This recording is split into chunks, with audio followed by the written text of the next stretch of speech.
નમસ્કાર દર્શક મિત્રો, હું છું રૂપલ વણિચિયા. સંપૂર્ણ ન્યૂઝમાં આપનું સ્વાગત છે. વાવથરા જિલ્લાના સરહદી વિસ્તારોમાં કેનાલ તૂટવા અને ઓવરફ્લો થવાના બે અલગ અલગ બનાવો સામે આવ્યા છે. આ ઘટનાઓને કારણે ખેડૂતોના જીરા, ચણા અને એરંડાના પાકને વ્યાપક નુકસાન થયું છે, જેનાથી તેમને લાખો રૂપિયાનું નુકસાન થયું હોવાનો અંદાજ છે.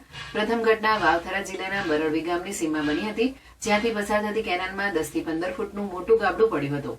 કેનાલમાં વધુ પાણી છોડવામાં આવતા આ ગાબડું પડ્યું હતું, જેના કારણે લાખો લીટર પાણીનો વ્યય થયો હતો અને આસપાસના ખેતરોમાં પાણી ફરી વળ્યું હતું. ખેડૂત તેજા હેમરાજે જણાવ્યું હતું કે તેમના ખેતરમાં જીરા અને રાયડાનું વાવેતર હતું, જેમાં કેનાલનું પાણી ભરાઈ જતા પાકને મોટું નુકસાન થયું છે.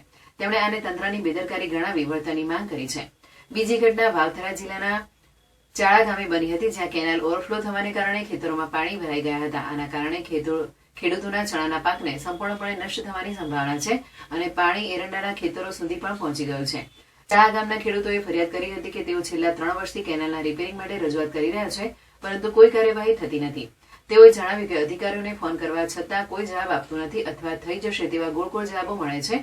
આ અંગે નર્મદા નિગમના અધિકારી મોનિકાબેન સાથે વાતચીત કરતા તેમણે જણાવ્યું હતું કે ચાળા કેનાલ ધાણદા ડિસ્ટ્રીબ્યુટરી અંગે સમાચાર મળતા જ 0 એટલે કે મેઇન ગેટ પરથી પાણી બંધ કરાવી દેવામાં આવ્યું છે. તેમણે સ્પષ્ટતા કરી છે કે કેનાલ 6 કિલોમીટર લાંબી હોવાથી બાકી રહેલું પાણી ખાલી થતા થોડો સમય લાગે છે.